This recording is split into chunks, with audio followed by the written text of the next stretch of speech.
This now is our political analyst, Brian Sobel. Brian, first give us an overview, and in particular, how the top three candidates, Senator Warren, Senator Sanders, and Vice President Joe Biden, did. Well, I think at the end of the night, and when the polling comes out, I don't think you're going to see much of a change among those top three. I think they went in as the top three, they came out as the top three. But through the night, you actually heard some very interesting stories, ideas, and maybe the one idea that you heard tonight that'll really resonate for a lot of people, both positively and negatively, is Beto O'Rourke's saying that he will yes, support we're going to take away your AK-47s, confiscation program. Right.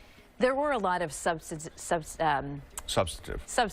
what I'm trying to say, issues tonight. They got into a lot of in-depth topics. Healthcare, gun control being two of the big ones. When it comes to healthcare, when we're looking at the trio at the top, how does Biden compare to Sanders and Warren?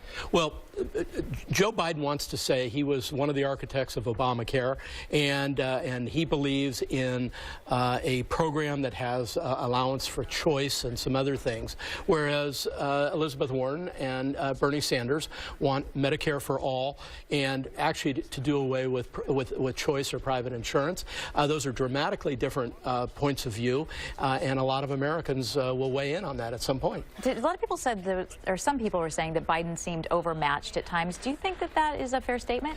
Well, I think what's really apparent is when these forums or debates start, Biden comes out of the chute with a lot of energy and that sort of thing, and then kind of winds down over the course of the debate. And we've seen that time and again, although his close tonight had a lot of passion, and it was on the subject of resilience. I thought that was good. That was very good when he talked about his wife and I believe it was his daughter who were killed in a car crash. Talk about, Brian, we've talked about the top three, if you will.